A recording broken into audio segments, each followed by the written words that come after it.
assunto de hoje é vacina do HPV. Quem vai nos trazer todas as informações sobre esse assunto é a nossa ginecologista, a doutora Dani. Bem-vinda novamente. Obrigada, Mari. Então, conta tudo para nós sobre esse assunto, sobre essa vacina. Quando que a gente pode começar a vacinação? Quero saber tudo. Bom, Mari, primeiro é importante a gente falar sobre HPV, né? Isso ainda ronda muito emocionalmente as pacientes, então é muito comum que a paciente chegue no consultório e ela fala assim para mim, mal comecei a consulta, ela já fala, Dani, eu tenho HPV. E aí, na verdade, mais de 90% da população no mundo tem HPV. Então, você se rotular, eu tenho HPV, não é um bom caminho, sabe? Porque isso muitas vezes traz mais chateação, as pessoas ficam criando barreiras na vida delas, na vida pessoal, profissional, sexual, por causa desse rótulo. Então, vamos falar sobre HPV, tá? Mais de 90% da população no mundo tem HPV e quase a totalidade dessas pessoas são assintomáticas, ou seja, muitas das pessoas que têm HPV não sabem que têm HPV. Tá? O HPV é uma infecção sexualmente transmissível, sim, só que ela passa com qualquer contato sexual, que isso é uma outra coisa que as pessoas têm um pouquinho de dificuldade de compreender. Então, na cabeça da maior parte das pessoas, a galera acha que tem que ter tido um contato sexual, vagina, pênis, penetração, e não necessariamente. Então, qualquer contato sexual é possível que a gente transmita ou passe um HPV da vida. Ou seja, ele é de muito fácil transmissão, e por isso também que a gente acredita que muita gente por aí tem o HPV. De uma forma geral, qual é o problema do HPV, tá? É que a gente acredita que a maior parte das pessoas, com o passar do tempo, vai eliminando o vírus HPV do corpo, né? A imunidade do nosso corpo vai expulsando esse vírus. Só que a gente vai se conectando com outras pessoas, se relacionando com outras pessoas e a gente vai adquirindo HPV. Ou por motivos de baixa imunidade, ou porque o nosso corpo não conseguiu eliminar o vírus HPV do corpo, algumas pessoas, um número pequeno da população, pode chegar a desenvolver algum câncer causado pelo HPV. Quais são esses cânceres? Câncer de boca, câncer de garganta, câncer de reto, câncer de ânus, câncer de vagina, câncer de colo de útero, câncer de vulva e câncer de pênis. Então, por que é que a vacinação para o HPV é tão importante? Por causa disso tudo que eu falei, né? Quem é que pode fazer a vacina? Então, essa vacina ela é disponível na rede pública a partir de 9 anos de idade. Então, entre 9 e 14 anos, meninos e meninas recebem essa vacinação gratuitamente. Além disso, né, nos últimos anos foi liberado que qualquer pessoa entre 9 e 40 até os 45 anos que sabe que tem alguma doença autoimune, alguma doença imunossupressora, essas pessoas, por exemplo, lúpus, né? Essa pessoa, ela também tem o direito de receber essa vacina gratuitamente.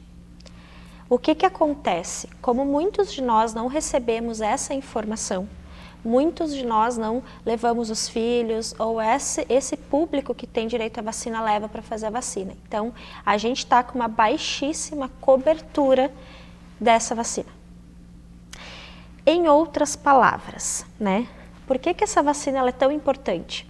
Imagina se eu chego para você hoje, Mari, e falo, Mari, existe uma vacina hoje disponível no mundo, uma vacina que pode diminuir consideravelmente a chance de você desenvolver algum desses tipos de câncer. O que você faria? Tu faria a vacina ou não? Com toda certeza. É isso. Só que a gente muitas vezes não tem acesso a esse tipo de informação. Então a gente banaliza a vacina ou fica com insegurança de fazer a vacina, né? Eu ouço assim no consultório, Dani, por que é que a minha filha que tem 10 anos, eu vou levar ela a fazer uma vacina contra uma doença sexualmente transmissível? Essa menina que tem 10 anos. Sim, essa menina tem 10 anos, mas ela não vai ter 10 anos para o resto da vida. Uma hora ela vai iniciar a vida sexual dela. E aí é esse o plano. Para esse público de 9 e 14 anos, quem ainda não iniciou a vida sexual, começando a vida sexual deles, eles já estão protegidos se eles fizeram a vacina. Nós podemos fazer a vacina, já que a gente não faz parte dessa faixa etária? Sim, nós podemos fazer essa vacina. Só que aí a gente vai fazer ela em rede privada, então a gente vai pagar a vacina. Não é tão acessível assim. Porém, é isso, a partir do momento que eu recebo essa informação que existe uma vacina que pode diminuir a probabilidade de desenvolver algum tipo de câncer, eu poderia me organizar financeiramente. Eu concordo, porque saúde não tem preço. E a gente fala muitas vezes, se eu tivesse uma bola de cristal, eu pudesse ver lá na frente uma doença que eu desenvolveria, mas a gente tem hoje a chance de nos cuidarmos através da alimentação, atividade física e das vacinas. Então a gente não tem uma bola de cristal, mas a gente tem a ciência nos mostrando e nos dando a chance de prevenir coisas que a gente poderia não ter, mas sabendo que 90% da população tem, então a chance da gente ter também é muito grande. Então acho que custo-benefício não tem o que falar, né, Dani? Sim, e é essa linha de raciocínio. Tem como saber quem é que tem? Não. Mas se 90% da população tem, gente, tem uma grande chance de todos nós termos. Então, o que a gente vai fazer com isso? A gente vai usar as ferramentas que hoje, 2024, a gente tem disponível pra gente, porque está disponível. Dani, e quando a gente pensa nessa vacina, quantas doses são, como é que funciona? Se uma criança for fazer ali com 9, 10 anos, se um adulto for fazer, que você explicou que é até os 45 anos, a vacinação para homem, para mulher é diferente? Explica para nós. Ótima pergunta, Mari. Então, isso mudou há mais ou menos um mês atrás, a quantidade de dose para os adolescentes ali, né? Então, agora uma dose é suficiente. Então, esses adolescentes antes faziam 2 doses, agora entre 9 a 14 é uma dose. Então, uma dose a gente acredita que essa galera tá protegida para quando iniciar a sua vida sexual, tá? E pra gente adulto é 3 doses. Então, como que essas doses são divididas? A gente faria, por exemplo, uma dose nesse momento, né? Uma dose daqui 2 meses e outra dose em 6 meses a contar da primeira dose. Perfeito. Então, muito obrigada por trazer essas informações. Eu vou providenciar minha vacina, que eu confesso que eu não fui vacinada, não tive acesso a essa informação que você trouxe agora. E acredito que você que está nos assistindo, homem, mulher, também vai organizar aí o seu financeiro para fazer a vacina e não vamos deixar as nossas crianças sem essa cobertura, sem essa vacina que pode mudar a realidade desse número de 90% da população ter. Então vamos fazer a nossa parte, né, Dani? Com certeza, gente. Vamos lá. Obrigada e até a próxima. Obrigada.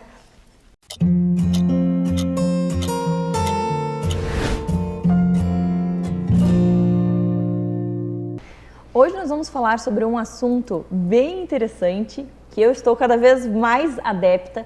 A gente vai falar sobre bioestimuladores de colágeno, com a nossa doutora maravilhosa, especialista em pele perfeita, a doutora Deise Castanha. Bem-vinda novamente. Obrigada, é um prazer estar aqui novamente. Doutora, quando que a gente precisa? Por que a gente precisa? O que acontece no nosso organismo que a gente precisa do bioestimulador de colágeno? Porque a gente sabe que nosso corpo tem colágeno. Mas aí quando que a gente precisa? Por quê? Então, vamos lá desde o início. No nosso corpo existem células chamadas fibroblastos. Estes fibroblastos, eles são responsáveis pela formação do colágeno e da elastina, que são fibras estruturais da nossa pele. Então, o que acontece? A partir dos 25 anos de idade, esta produção começa a sofrer um declínio. E depois dos 25 é o que eu chamo do ladeira abaixo. Aí só vai. Aí só vai. E então, aí ao decorrer dos anos, a gente começa a notar aspectos mais desfavoráveis da nossa pele. Tais como a sensação de derretimento da face, poros mais dilatados, linhas de expressões mais evidentes, a pele mais craquelada. Só que esse acontecimento é um fato fisiologicamente natural, é o envelhecimento. Vai acontecer com qualquer pessoa. Isso vai acontecer com qualquer pessoa. Só que o grande X da questão é que hoje a gente pode escolher a forma que a gente quer envelhecer. A gente tem essa opção. Então aí a gente faz o uso dos bioestimuladores de colágeno. Mas qual é a função dos bioestimuladores? Bom, como o próprio nome já diz, bio, compatível com a vida. Estimulador de colágeno.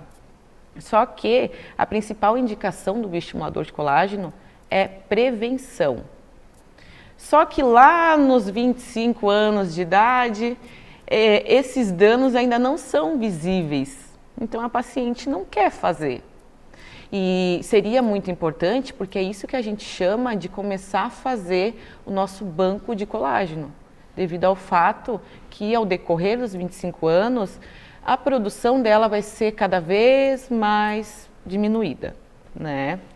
E aí quando a paciente começa a notar esses aspectos, aí já não é mais preventivo, né? Aí já é o tratamento, é correr atrás do prejuízo. Olha só que interessante a gente entender que a gente precisa começar a estimular quando a gente tem. Quando a gente tem. Para fazer uma reserva. Porque depois quando a gente nota que, poxa, minha pele está, como você falou, caindo, os poros estão mais dilatados, daí já não é mais prevenção. Aí e aí o tratamento já é outra pegada. Aí já é o tratamento. Em uma ocasião que, em um primeiro momento, iria se usar, por exemplo, um frasco ou uma seringa, no que já está instalado o problema, aí nesse primeiro momento seria necessário ao ano 2 frascos, 3 frascos, 3 seringas. Uma diferença bem grande.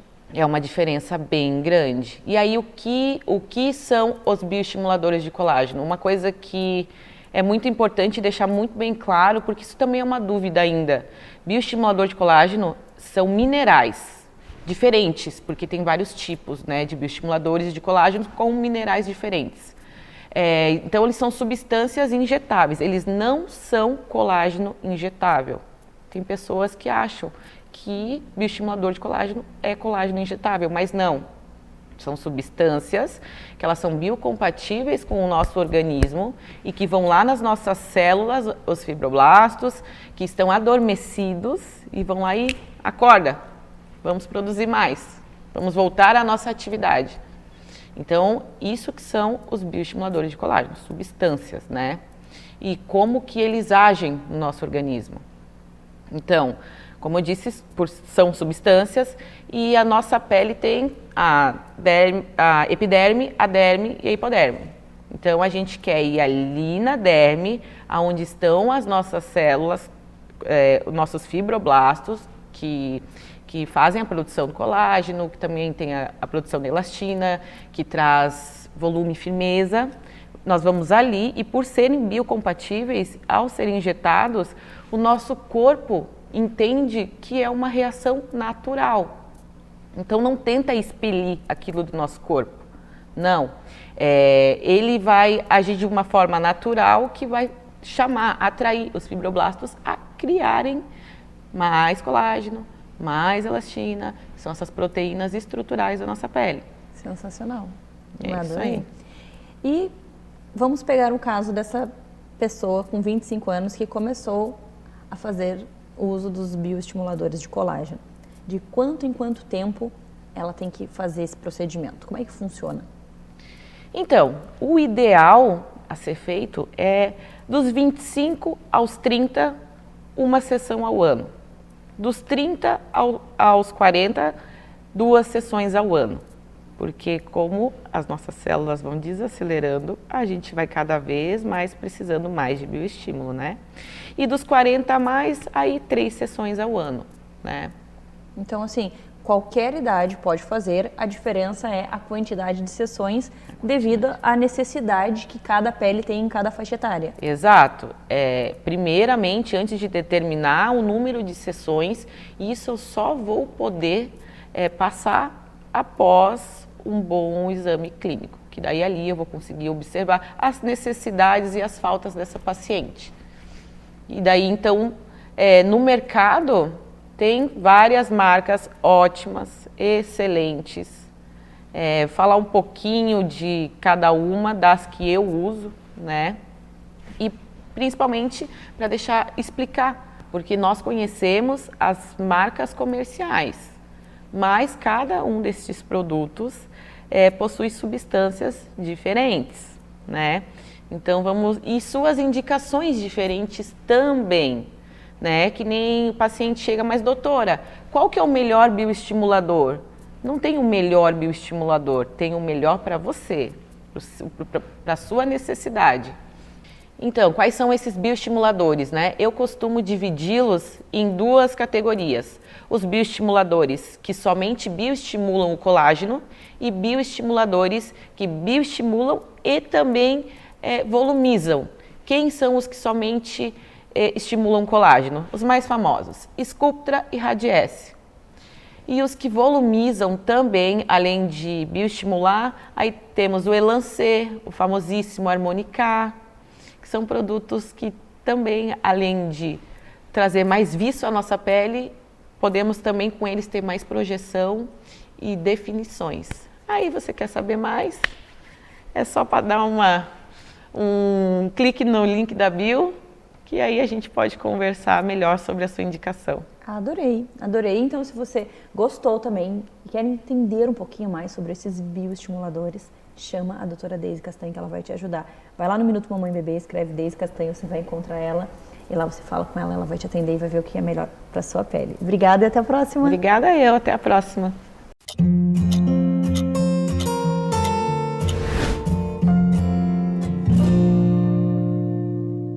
Agora nós vamos falar sobre um tema que as mamães de meninos têm muitas dúvidas.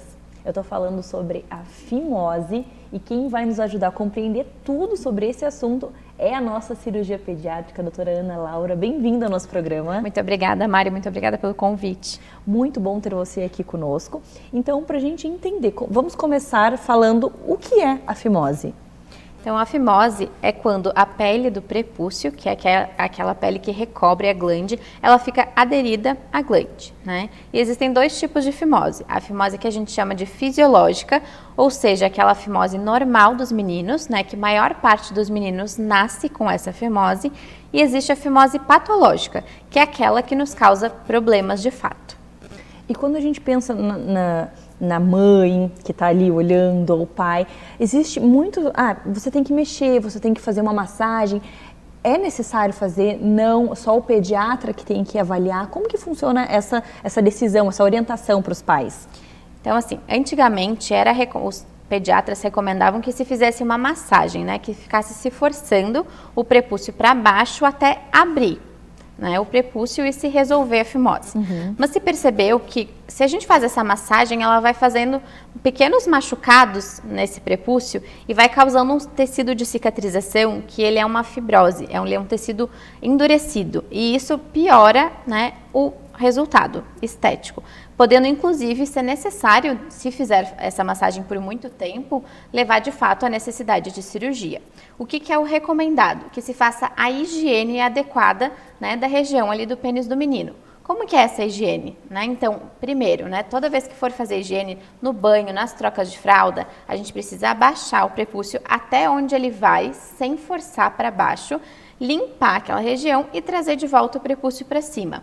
É importante fazer a higiene dessa forma, porque se a gente não faz isso, se a gente não coloca o prepúcio para baixo até onde ele vai e não traz ele de volta para cima, pode acumular urina nessa região. E a urina pode causar uma irritação, uma inflamação e também piorar, né, essa fimose. Então, por isso que é importante que a cada higiene, a cada troca de fralda, principalmente no banho, a gente baixe o prepúcio até onde ele vai, apenas sem forçar para baixo, faça a higiene da região e traga de volta para cima. Perfeito, isso desde bebezinho. Desde Saí bebezinho. da maternidade, cheguei em casa, a higiene vai ser assim. Baixar a pele até onde vai, sem forçar e fazer a higiene do local. Toda troca de fralda, banho, até quando for a hora do próprio menino fazer a sua própria higiene íntima, né? Exatamente, a gente ensina, né, pode ensinar os meninos como é que se faz essa higiene e eles vão precisar fazer essa higiene por toda a vida deles, né? Por que a gente faz essa higiene? Primeiro porque, como eu falei, pode acumular urina, né, e causar reações inflamatórias e também porque a má higiene do pênis é um dos fatores de risco para o câncer de pênis lá na vida adulta, né? Então, é muito importante que os meninos saibam fazer essa higiene. E para isso é importante que a gente também saiba ensinar a eles. Olha que importante, né? Porque nós, como mães, precisamos saber fazer certinho para poder ensinar, para que siga isso para evitar doenças. Então, assim, o que é o esperado aí em relação à fimose e quando é necessário fazer uma cirurgia? Então, sim, o esperado é que, assim, os meninos vão nascer com fimose, né? Assim, de 100 meninos que nascem, pelo menos 95, 96 vão ter fimose, né? Essa fimose, como eu falei, ela é absolutamente normal nos primeiros anos de vida, né? Normalmente, após o desfraude, que ela começa a se resolver sozinha. As aderências que ficam entre essa pele, né, que é o prepúcio, e a glande, elas vão se desfazendo sozinhas. E normalmente ali até os 5 anos de idade, essa fimose se resolve espontaneamente, sem precisar de nenhuma medida. Às vezes pode demorar um pouquinho mais para se resolver, né? E aí nesses casos a gente precisa de um acompanhamento, para ver se vai ser necessário somente aplicar pomada, né, só um acompanhamento, ou se vai ser necessário indicar a cirurgia. Né? A gente indica a cirurgia nos casos em que ela não se resolve nem espontaneamente, nem com a pomada, né? Nos casos em que a gente já percebe que se formou esse tecido de fibrose, né, ali no prepúcio, que existe até um nome para isso, é uma doença, se chama balanite xerótica, né? A gente indica também nos casos em que o menino apresenta vários episódios de infecção de repetição, né, dessa pelezinha, que são as balanopostites.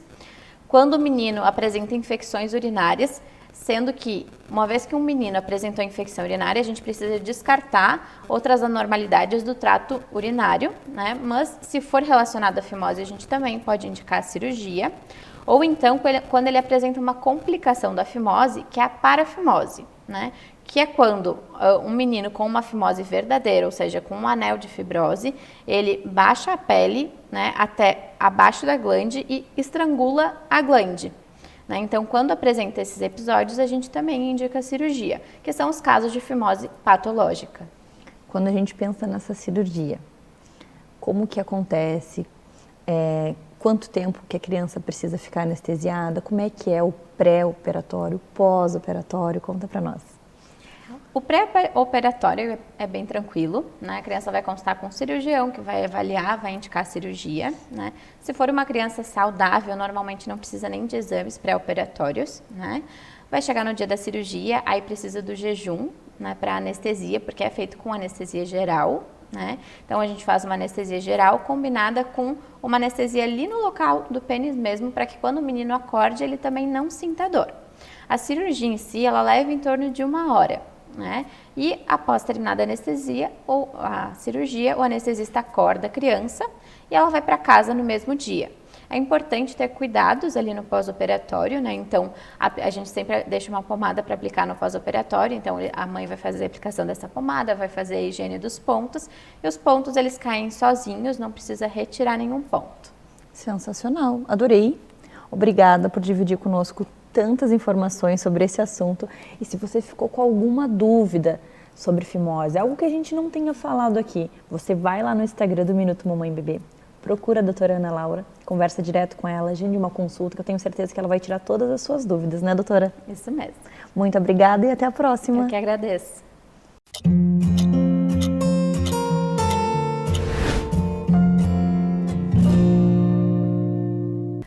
Agora nós vamos falar sobre uma doença que eu tenho certeza que você já deve ter ouvido falar ou ter algum conhecido, parente na família com esse diagnóstico. Eu estou falando sobre o diabetes e quem vai nos trazer informações sobre esse assunto é a nossa médica de família, a doutora Carol. Bem-vinda novamente. Obrigada, Mari. Doutora, o que precisamos saber sobre essa doença? Primeiramente, o que é diabetes? Acho interessante primeiro a gente conceituar, né, o que é o diabetes. O diabetes ele é uma alteração no açúcar do sangue, né? Na produção da insulina, que é o quê? É o hormônio que faz com que esse açúcar que está ali circulando no nosso sangue entre para as células. Então, no diabetes, né, a gente vai ter alguns mecanismos que vão fazer com que esse açúcar não entre para dentro da célula. A gente tem vários tipos, né? Os mais conhecidos são o diabetes tipo 1, que é o mais comum na infância, na adolescência, adultos jovens, né? Que nesse caso é uma doença autoimune, onde a pessoa não produz essa insulina, né? Então o açúcar não entra nas células porque a pessoa não tem ali a insulina. Então o tratamento se baseia na gente repor essa insulina que a pessoa não está produzindo, né? O diabetes tipo 2, que é aquele mais comum que a gente vê todo mundo falando, tem diabetes, né? Minha mãe tem diabetes, que ele tem um componente maior genético, né? E ele ocorre principalmente por resistência à insulina. Não é que a gente não produza insulina, mas a nossa célula já não reconhece tão bem essa insulina para o açúcar entrar. Então fica o açúcar ali acumulado. A gente usa outras estratégias para fazer com que a nossa célula reconheça melhor essa insulina, né? E daí, às vezes, a gente vai precisar também entrar com tratamento com a insulina, porque daí já ficou tanto ali o pâncreas, que é quem produz a insulina, tentando produzir essa insulina e não conseguindo, que ele vai falhando. E daí acaba tendo uma falha de produção também, mas normalmente é mais adiante, né? Dificilmente a gente já começa o quadro de diabetes 2 sem produzir essa insulina, né? A gente tem ainda, né, a diabetes na gestação, né? O que acontece? Pelos hormônios da gestação, acaba desenvolvendo essa também resistência à insulina que a gente fala. E no caso da gestação, isso não significa que a pessoa vai ficar para sempre com diabetes. A gente tem que fazer o controle depois, tem um risco aumentado, mas normalmente teve o parto, não tem mais diabetes. Olha só. E essa mulher que tem diabetes gestacional, a criança, o bebê, é afetado também? Ali durante a gestação e toda essa questão de açúcar no sangue, da mãe e do bebê, a criança já tem um risco, já tem uma chance maior de vir a desenvolver a doença também? Tem um risco maior de vir a desenvolver a doença, né? Como também tem outras complicações. Durante a gestação, né, quando a mãe ela é diagnosticada com diabetes, ela também está produzindo mais insulina do que deveria, quer dizer, menos insulina do que deveria, ficando o açúcar acumulado. E o bebê, para dar conta desse açúcar todo que está no sangue da mãe, ele também começa a produzir insulina, a mais, no caso, porque ele tem que dar conta desse açúcar. Então, na hora do parto, por exemplo, ele pode vir a desenvolver uma hipoglicemia, que é a queda do açúcar no sangue, porque ele está produzindo muita insulina e não está chegando tanto açúcar. Então, essa é uma das principais complicações, né, que a gente tem na hora do parto. Além disso, o bebê, por essa produção aumentada de insulina ali dele mesmo, pode ser maior do que devia, né, os bebês grandões da diabetes, pode ter uma produção maior de líquido amniótico, ficar com aquele líquido a mais também, né, e também pode ter complicações até óbito fetal, né, por conta do diabetes descompensado. E falando sobre a doença nos pacientes, né? Fui diagnosticado, tem o que eu possa fazer, tem uma causa, porque a gente sabe que tem muita ligação também com a alimentação. Sim. Então ali a dieta, enfim, conta para nós como que funciona. No caso do diabetes tipo 1, né, é o componente mais genético, autoimune da própria pessoa, né? Então, a alimentação ela acaba não interferindo muito na origem da doença, só que no controle da doença vai ser fundamental ter uma alimentação regrada, né, e uso da insulina. No tipo 2, o sedentarismo, a alimentação desregrada, são os principais fatores de risco para a gente desenvolver, né? Inclusive, no tratamento, essas duas coisas vão ser essenciais, que a medicação sozinha não vai ter efeito. E hoje se fala até em remissão da diabetes. Né? Quando a gente tem um estilo de vida adequado, a gente consegue manter níveis adequados sem a medicação. Olha só. Né? Mas isso, claro, tem que ser bem acompanhado, né? A pessoa nunca vai deixar de ter diabetes, mas vai poder não estar tomando tanta medicação, né? Então a gente sabe que o paciente com esse diagnóstico necessita da medicação, então existe aí essa possibilidade de, através da alimentação e da atividade física, talvez diminuir ou até eliminar a medicação. Exatamente.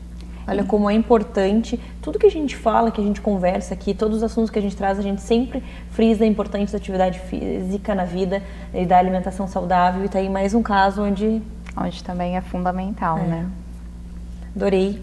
Obrigada por todas as informações. E se você ficou com alguma dúvida, se você quer entender um pouco mais sobre esse assunto, se tem alguém aí na sua família com diabetes, entre em contato conosco, vai lá no Instagram do Minuto Mamãe e Bebê, procura a doutora Carol e já agenda uma consulta, conversa direto com ela e tira todas as suas dúvidas, né, doutora? Isso mesmo.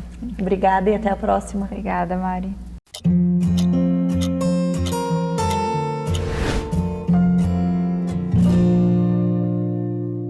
Hoje a gente vai conversar sobre um assunto que é muito relevante no consultório do nosso gastrocirurgião, Dr. Bruno. Bem-vindo novamente ao programa. Muito obrigado, muito feliz de estar aqui e compartilhar um pouquinho as informações com vocês. Então, um assunto muito recorrente é a pedra na vesícula depois da gestação. Mas existe uma ligação entre isso? O que acontece, doutor? Conta para nós. Então, é muito interessante até durante a gestação acontecer de ter o diagnóstico dessa pedra na vesícula. Por que isso ocorre, né? A paciente que está gestante, ela tem uma alteração hormonal ali, porque a gente quer que aquele útero esteja paradinho, né? O bebê vai estar crescendo, então o útero não pode ter contrações. Então tem uma alteração hormonal, principalmente da parte de progesterona, e assim como o útero fica parado, alguns outros órgãos do organismo também acabam ficando mais paradinhos. A vesícula é um deles. Essa vesícula fica mais preguiçosa, e uma vesícula preguiçosa, o que acontece? Tem um acúmulo dessa bile e tem a predisposição de formar novos cálculos. E aí vai começar a ter essa pedrinha da vesícula, que porventura pode ter sintomas, né, que seria dor, náuseas, entre outras complicações, como a inflamação da vesícula, ou até migrar uma pedrinha para o pâncreas, causando pancreatite, que é uma complicação bastante grave. Então, quando tem esse diagnóstico, a gente tem que investigar e ver o que fazer. Por isso que acontece da mulher ganhar o bebê e já o bebê pequenininho já vai para uma cirurgia. Exatamente. Quando a gente pensa em pedra na vesícula, a gente tudo tem que ponderar em medicina o risco-benefício. Quando que a gente vai operar essa paciente? Enquanto ela ainda está gestante? Obviamente a gente vai tentar evitar essa cirurgia na gestação. Pacientes que estão assintomáticas com poucos sintomas, a gente pode esperar vir esse neném e depois disso aí a gente programar uma cirurgia eletiva. Tá? Mas acontece que tem alguns pacientes que podem ter a complicação. Uma inflamação na vesícula, porventura, não pode esperar. Então, eventualmente, pode ser necessária a cirurgia nesses pacientes, sim. E aí a mulher gestante, ela tem que ser submetida a uma cirurgia, é isso? Isso, nos casos de urgência, pode ser feita a cirurgia sim. Óbvio, a gente vai tentar sempre esperar o primeiro trimestre, que o primeiro trimestre é onde está sendo feita a formação do bebê e o risco é muito maior perante os anestésicos que vão ser usados, porque essa é uma cirurgia com anestesia geral. Então, a gente não quer submeter essa paciente a uma anestesia. E no terceiro trimestre, o útero às vezes está muito grande, a gente não consegue ter um bom acesso à vesícula. Então, o tempo ideal que alguns autores falam seria no segundo trimestre da gestação, se o paciente está tendo muitos sintomas ou eventualmente uma inflamação, seria o melhor tempo. E o mais interessante é que os estudos mostram que a cirurgia por vídeo, por laparoscopia, pelos pequenos furinhos, é a melhor técnica até para pacientes gestantes. Então, na gestação a gente sempre vai tentar evitar, mas se não tiver como, paciente com muita dor ou crise de inflamação, pode ser necessária a cirurgia de urgência por vídeo. Olha só que interessante, a cirurgia de vídeo ela veio realmente para revolucionar e quando a gente pensa em cicatrização, pós-operatório, tudo que envolve cirurgia com vídeo é mais rápido, né? Exatamente. A cirurgia laparoscópica ela é diferente daquela cirurgia antiga que a gente fazia os grandes cortes. A recuperação é mais rápida, a gente tem menos dor e maior controle no pós-operatório. Obviamente, cada caso vai ter que ser analisado pelo cirurgião, pelo obstetra em conjunto, né? A gente tem uma preferência de tentar evitar essa cirurgia durante a gestação, pelo risco da anestesia, pelos riscos gestacionais. Mas tudo em medicina a gente vai avaliar o risco-benefício e, em casos que não há possibilidade, a laparoscopia pode sim, cirurgia por vídeo pode ser realizada na gestação com segurança. Perfeito. E daí, se a paciente está sentindo dor, é tranquila a medicação durante a gestação também? Sim, na maioria das vezes a gente vai utilizar medicações que não vão afetar o neném e o manejo conservador ele consiste de algumas medicações para controle dessa dor. Se a paciente teve um controle adequado da dor com medicações, ótimo, a gente espera aquilo ali esfriar o processo, dá um tempo para ganhar o neném e opera depois quando já nasceu o nenenzinho, né? Então, a medicação pode ser um grande aliado também. O que a gente tem que sempre analisar? Risco-benefício, né, na gestação. Quando que a gente vai operar? Principalmente pacientes que estão com muita dor, crises refratárias ou inflamação grave, que altera os exames de laboratório, que a paciente fica com sinais de irritação peritoneal, dor forte na barriga, aí talvez a gente precise atuar de uma maneira mais insistente, mais invasiva, né, até mesmo durante o período gestacional. Já tiveram alguns casos aí que tivemos que operar nessa situação. Entendi. E quando a gente pensa aí no pós-operatório, como é que é esse pós-operatório? Pensando na gestante e pensando na puérpera, na mulher que já ganhou o bebê. Explica para nós se existe alguma diferença ou se o pós-operatório é igual tanto gestante quanto depois que já ganhou o bebezinho. O pós-operatório vai ser igual para todas as pacientes, né? Vai ter um pouco de desconforto abdominal, um pouco da dor do gás, que pode dar uma dorzinha no ombro, e a gente vai sempre orientar uma dieta leve, com pouca gordura nesse pós-operatório. Por quê? Para evitar uma diarreia que pode acontecer no pós-cirúrgico da vesícula, né? E os cuidados de evitar esforço. Então, quando a gente faz por vídeo, a recuperação é mais rápida. Em torno de 15 dias, o paciente já não vai sentir mais nada. Nossa, é uma diferença, né? E quando a cirurgia acontece, é retirado a vesícula, a pedra é retirado, como que funciona? Isso. Na vesícula é muito diferente de quando a gente fala com o urologista lá que vai fazer as pedrinhas no rim. A pedrinha do rim ele consegue retirar só as pedras. Na vesícula não existe isso da gente conseguir tirar só a pedra. A vesícula ficou doente. Então a cirurgia ela é feita para a extração desse órgão que ficou doente e predispôs à formação de cálculos. Não tem uma técnica, não existe até hoje uma técnica que a gente consiga remover só os cálculos da vesícula biliar. A cirurgia feita é a colecistectomia, significa o termo técnico retirada da vesícula. E aí também o paciente nunca mais vai passar por essa situação novamente, porque o órgão não está mais ali, né? Isso, a gente tira o fator causal do problema e também tira as chances de complicações. Uma delas, a mais importante, é uma pancreatite. Olha só que interessante. Adorei. Obrigada por dividir conosco tantas informações. E se você tem mais dúvidas sobre esse assunto, se você quer entender um pouco mais sobre pedrinhas na vesícula, entra em contato com o nosso gastrocirurgião. Você é só acessar o Instagram do Minuto Mamãe Bebê e colocar Dr. Bruno, lá você vai encontrar o Instagram dele e lá você vai poder conversar direto com ele até marcar uma consulta, né, doutora? Com certeza, estamos aí à disposição. Para qualquer situação que aparecer, nossa equipe está apta aí para ajudar todas as pacientes. Muito obrigada e até a próxima. Obrigado, até breve.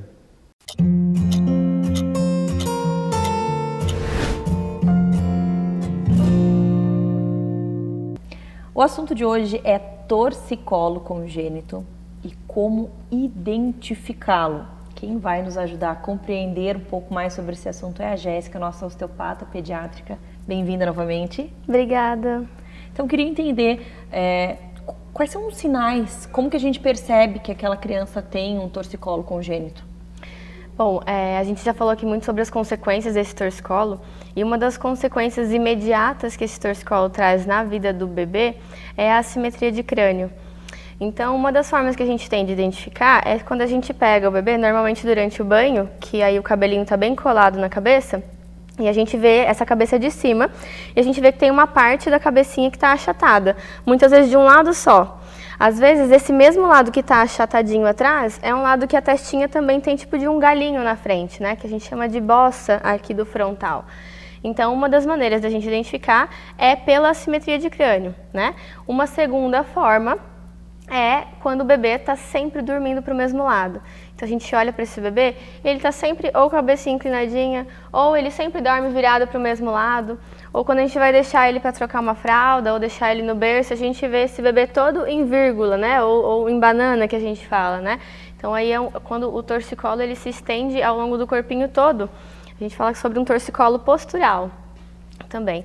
Então são duas formas da gente identificar a posição viciosa da cabeça e quando a gente olha de cima, se esse torcicolo já tem há bastante tempo, já tem algum tempo, a gente vê esse achatamento, essa planificação na região posterior ali da cabeça. Olha só, bem interessante mesmo, porque mamães de primeira viagem, papais, não tem, né, essa noção. Muitas vezes, a cabecinha tá assim porque foi do parto. Então a gente tem essas informações e isso atrasa um diagnóstico, atrasa procurar um profissional para ajudar e atrasa no resultado, né? Com certeza, quanto antes identificado, mais fácil o tratamento, porque a gente sabe que esses torcicolos eles são recorrentes, né? Então é muito importante, mesmo que seja um discreto torcicolo, né? Isso tem consequências para o desenvolvimento, para as questões posturais futuras e até mesmo as questões de aprendizado motor, né? Então é extremamente importante a gente identificar o quanto antes e tratar o quanto antes. E quando a gente pensa nesse diagnóstico, normalmente com que idade que as famílias procuram ajuda? Uma coisa que você falou interessante é sobre o parto, né? Às vezes esse bebê ele vai nascer com a cabecinha meio assimétrica por conta do jeito que ele estava encaixado na barriga, ou pelo momento do parto ali, ficou muito tempo no expulsivo, né? Então até um mês, normalmente essa cabeça volta para uma normalidade.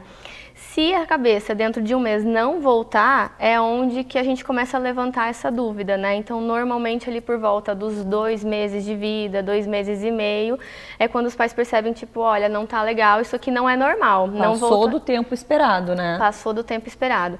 Então, o ideal que a gente fala é até 2, 3 meses no máximo, passar por uma consulta, por uma avaliação de um osteopata pediátrico para reavaliar, porque às vezes em casa a gente também não consegue identificar, né? Mas tem um teste que a gente pode fazer para ver se esse bebê tem ou não o pescoço livre, que é o teste de rotação da cabeça. Então, os pais podem pegar a cabecinha dos seus bebês e rodar de forma passiva mesmo, de um lado, com gentileza, e do outro, e ver se a cabeça vai com a mesma amplitude para os 2 lados. Então, o que a gente espera que aconteça? Que o bebê encoste a bochechinha no sofá, na cama, para os 2 lados.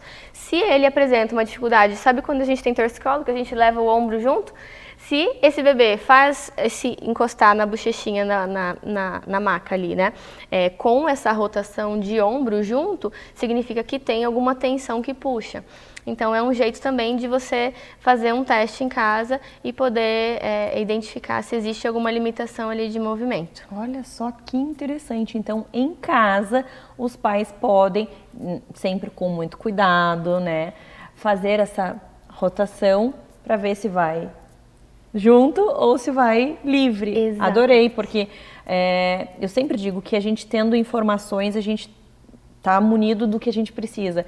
Então, assim, os pais se sentirem seguros e buscarem todas as técnicas e tudo que é fornecido para tirar suas dúvidas. Mas lembrando que nada dispensa o olhar de um profissional capacitado. Então, assim, ficou com alguma dúvida? Eu acho que virou um pouquinho. Busca ajuda profissional, porque o profissional capacitado ele vai saber realmente se tem algum torcicolo ali, se tem alguma tensão e resolver o assunto. Porque depois das sessões muda totalmente o corpo do bebê, né?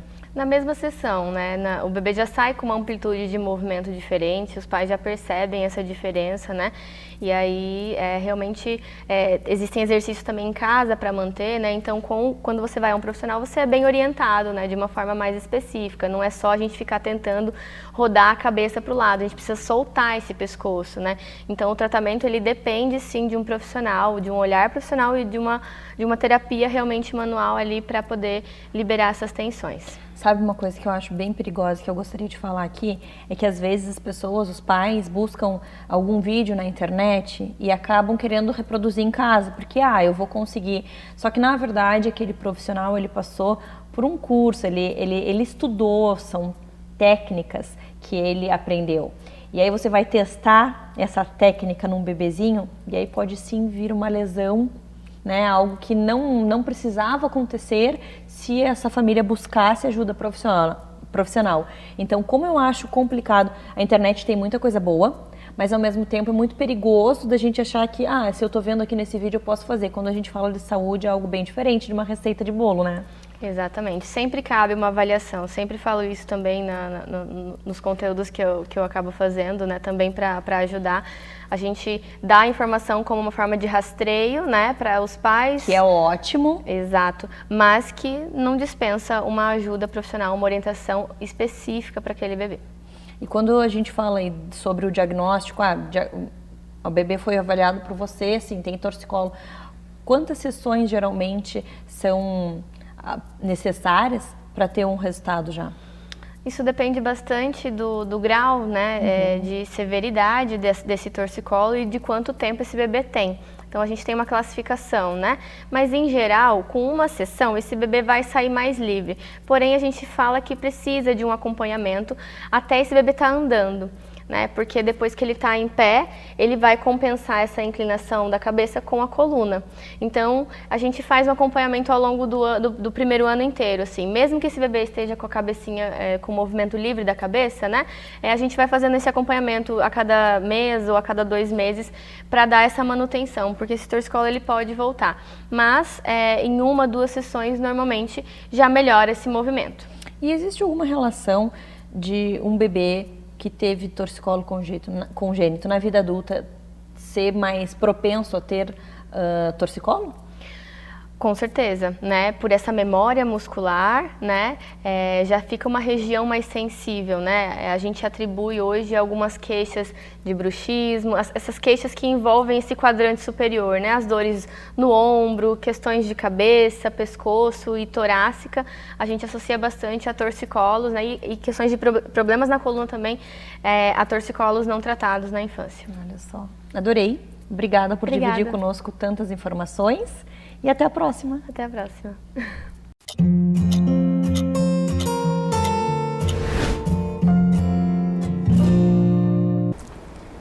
Você já deve ter ouvido falar em puericultura. Hoje a gente vai falar um pouquinho sobre esse assunto mais aprofundado com a nossa pediatra, falar sobre a importância das consultas de rotina durante esse primeiro ano da criança. Porque às vezes a gente fica pensando, o bebê não está doente, não precisa levar no médico, mas não é bem assim, né, doutora? Exatamente. Então, bem-vinda novamente. Obrigada. Queria entender um pouquinho como que é dividido esse ano de consulta, de quanto em quanto tempo é indicado o bebê ir até o pediatra e qual a importância de cada consulta. A gente sabe que existem fases, tanto que se fala nos trimestres, então coisas que precisam ser acompanhadas e não só pesar e medir, né? Exatamente. O pediatra é muito mais do que pesar e medir, né? A gente divide esse primeiro ano da criança principalmente em consultas mensais. Recém-nascido a gente acaba vendo, às vezes, vendo uma semana, vendo a outra. Recém-nascido a gente vê mais seguido. Mas, por exemplo, a partir de 1 mês, consultas mensais. Dependendo do caso, uma criança um pouquinho mais velha, lá para já uns 7, 8 meses, a gente consegue, às vezes, dar uma espaçada na consulta. Mas depende muito de cada caso. Mas, geralmente, a gente vê, são consultas mensais até 1 ano de idade. Aí, a partir de 1 ano, a gente dá uma espaçada a cada 3 meses. Nos 2 anos, a cada 4. A partir dos 3, a cada 6 meses. E consultas anuais a partir dos 5 anos de idade. Perfeito. E quando a gente pensa nesse primeiro ano de idade, fala um pouquinho para nós sobre esses encontros. No primeiro mesinho, o que vai acontecer, o que né, vocês avaliam, conta um pouquinho para nós depois na consulta de 6 meses, para a gente entender o que acontece durante cada época, né, cada fase, e a importância da mãe levar, da mãe, do pai, do responsável, levar e não perder essas consultas porque a criança não está com nenhuma doença. Exato. Os 2 primeiros anos da criança são os mais cruciais da vida dela. Os 6 primeiros meses, então, nem se fala. Tá? Tem muito fator externo que acaba atrapalhando o desenvolvimento da criança e que pode corresponder ali, ter sequências para o resto da vida dela. Então a gente não só pesa e mede, lógico que a gente precisa fazer isso é fundamental, mas o pediatra avalia sono, avalia desenvolvimento, avalia a questão do hábito intestinal, vê se não tem alguma alteração na ausculta, vê sobre as vacinas, se estão todas em dia, se estão atrasadas, se a criança está tomando alguma vitamina. E a criança tem a questão dos marcos de desenvolvimento. A cada mês, essa criança precisa atingir determinados marcos de desenvolvimento. Por exemplo, eu preciso que uma criança, a partir dos 4 meses, ela comece já a querer se colocar de lado. Com 5 meses, que vire de barriga para baixo. Se uma criança que não faz um acompanhamento adequado, chega nos 6 meses, a criança nem se vira para o lado, essa criança tem um atraso no desenvolvimento. Poxa, por que ela tem um atraso no desenvolvimento? Será que é só falta de estímulo? Será que tem algum problema aí no meio? Então, o pediatra detecta essas alterações precocemente para que tenha algo alterado, para que haja uma intervenção precoce e que isso não traga sequelas para o resto da vida. Então é muito mais, é todo o desenvolvimento da criança. O pediatra não vê só o peso, o pediatra vê a criança. né? Quando a gente pensa no peso, a gente sempre fala das curvas ali, né? Fala um pouquinho para nós sobre essas curvas. Exato. Primeira coisa é nunca comparar o seu filho com outra criança, né? Tem crianças que são menores, tem crianças que são maiores, porque genética fala muito nessa parte, né? E não assim, sim, as curvas elas são importantes, eu preciso que as curvas sejam ascendentes. Mas, por exemplo, teve um mês que a criança não ganha tanto peso, mas a curva foi ascendente, a criança se desenvolveu, ok, vamos observar, a gente vê a criança e não o peso da criança, a estatura da criança, eu preciso ver o conjunto inteiro, né? Então, às vezes, tu vê uma criança assim, mas meu filho é muito pequeno, o filho da fulana é maior, tá mais gordinho, mas teu filho se desenvolve, a curva do teu filho é ascendente, tá tudo certo? Tudo normal, não dá para ficar comparando criança com a outra, né? E daí a gente fica nessa comparação e isso faz muito mal, porque tá tudo certo com a criança e a gente está se preocupando, e às vezes não. Fê, quando a gente pensa lá na consulta dos 6 meses, o que acontece nessa idade? Isso. Na consulta dos 6 meses, a princípio a gente conversa sobre a introdução alimentar. Porém, eu preciso que a criança tenha todos os marcos de desenvolvimento, que a gente já conversou, a questão da parte motora. Se essa criança não teve um acompanhamento adequado, chegou ali nos 6 meses, está atrasado o desenvolvimento, eu não vou liberar essa introdução alimentar para a criança. Então, a consulta dos 6 meses ela é bem importante para a introdução alimentar.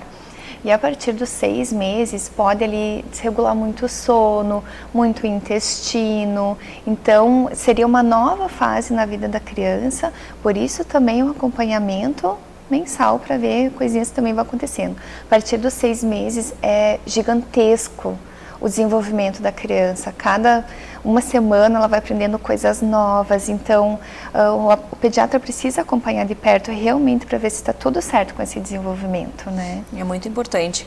E, por exemplo, a criança fez uma consulta, vamos pegar aí dos 6 meses, e aí ela ficou doentinha. Nesse meio tempo, a mãe pode fazer uma nova consulta para ver aquela situação em especial. Sem dúvida, com certeza. Sim, o pediatra vai tanto para mais, a gente espera mais que sejam consultas que a criança esteja bem, que se corra tudo bem, mas na grande maioria das vezes a criança sempre está com alguma queixa associada, né? Mas ver tanto para o bem quanto para a doença, o pediatra sempre está ali. Eu acho bem importante a gente falar sobre esse assunto, porque existem muitas pessoas que pensam que o pediatra é para uma emergência, quando tem febre, quando está com alguma alergia, quando está reclamando de dor. Mas, na verdade, o papel do pediatra de acompanhar para prevenção também é fundamental, né? Exato, o pediatra é mais prevenção do que tratamento de doenças agudas, né? Porque uma criança que se desenvolve bem, que come bem, que está com o calendário vacinal em dia, essa criança não vai ficar doente, mas tem a tendência de não ser tão graves os casos, né? A questão ali também do acompanhamento em relação a cada criança tem o seu tempo. Não é bem assim, né? Meu filho falou com tal idade, ele demorou para falar e começou a falar, que bom, né? Mas cada criança tem seu tempo, vírgula, desde que atinja determinado marco de desenvolvimento até determinada idade. Por exemplo, eu espero que uma criança esteja caminhando com 1 ano e 4 meses. Uma criança com 1 ano e 6 que não caminha, essa criança está atrasada. Por que será, né? Então não é bem assim, cada criança tem o seu tempo, né? Fê, adorei. Obrigada. Obrigada pelas informações e até a próxima. Até.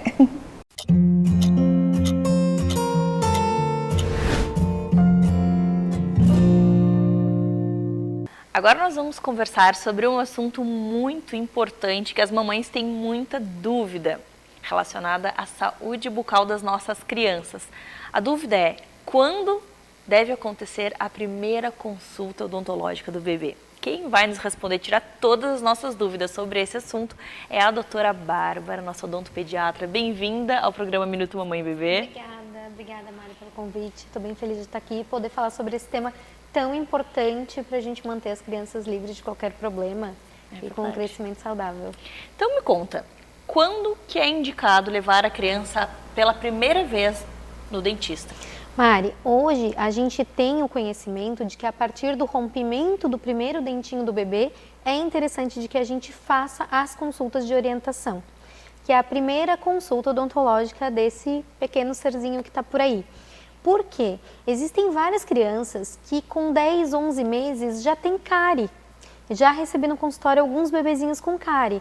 Então, os pais estarem bem orientados para saber como cuidar, por que cuidar, o que eles precisam estar atentos, é muito importante para que esse bebezinho não venha a ter nenhum problema de saúde bucal.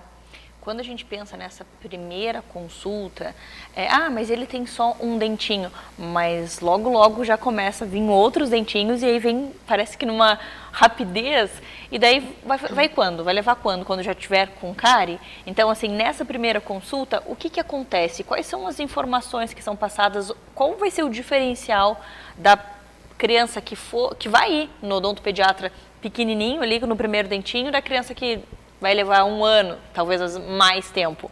Mari, então, existem várias informações que a gente acaba passando numa primeira consulta para que os pais saibam o que se atentar nesses cuidados. A primeira coisa são todos os utensílios a se utilizar. Por exemplo, não se usa aquela dedeira que todo mundo imagina que se escove o dentinho do bebê.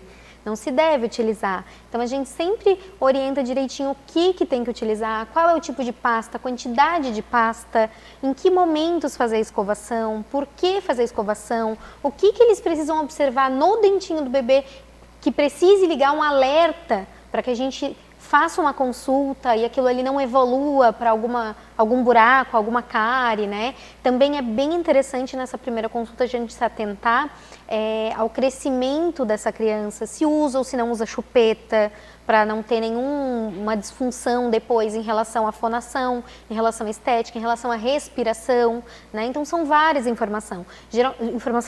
Geralmente essa primeira consulta ela leva em torno de 45 minutos, 1 hora, porque é um caminhão de informação que a gente nem imagina que tenha tanta coisa a se saber sobre os cuidados e o crescimento desse bebê. E essa consulta que vai fazer toda a diferença, porque quando a gente pensa aí na quantidade de creme dental, a gente sabe que tem aquela dúvida muito frequente, com ou sem flúor. Exatamente. Quantas vezes usar. Outra coisa que as mães têm muita dúvida, se usa pomada anestésica quando o bebê começa a romper ali a gengiva. Então, tudo isso já dá para fazer aquela listinha e tirar as dúvidas todas nessa consulta, né? Exatamente, uso ou não de suplemento, né? Que também interfere em várias situações. Até as mamadas ou alguma má formação dos dentinhos, né? São várias coisas que a gente observa. Na realidade, até em algumas situações, Mariana, hoje a gente já atende esses bebês ainda antes, porque hoje a gente sabe que um frênulo alterado, né, da língua impede uma boa amamentação. Então, às vezes, até recém-nascido, saído da maternidade, a gente faz o atendimento para focar nessa questão do frênulo, né? Então, muitas vezes nem espera o rompimento do primeiro dentinho para estar presente numa primeira consulta odontológica. É verdade. E daí, depois dessa primeira consulta, as mães tiraram todas as dúvidas, perguntaram bastante, ficaram 45 minutos, 1 hora lá com a doutora. Quando é a próxima? Quando que você indica que a mãe volte para uma segunda consulta? De quanto em quanto tempo essa criança precisa ir no odontopediatra para seguir verificando se está tudo certo com a escovação, com o nascimento dos dentinhos e por aí vai? Perfeito, Mari. Isso, na verdade, é uma resposta bem particular, porque depende. Depende de hábitos dessa família, depende se a criança tem algum histórico de ter algum dente fragilizado ou não, depende se a criança utiliza ou não chupeta. Cada caso é um caso, não dá pra gente generalizar, eu não gosto de generalizar. Óbvio que aquela máxima de que a cada 6 meses é interessante de fazer uma consulta, ela também é válida, né? Mas existem inúmeras situações que a gente precisa fazer um acompanhamento em menos tempo, se a criança for uma criança extremamente suscetível a ter alguma coisa, ou se foi alguma criança que já teve alguma coisa, né? Ou pode até espaçar um pouco mais caso seja uma rotina extremamente adequada, dente sem alteração de esmalte, né? Então cada caso é um caso, mas na dúvida a gente parte da máxima de a cada 6 meses. Doutora Bárbara, então me fala, se tu pudesse dar uma única dica para os pais nessa consulta, o que é fundamental, assim, o que seria essa dica?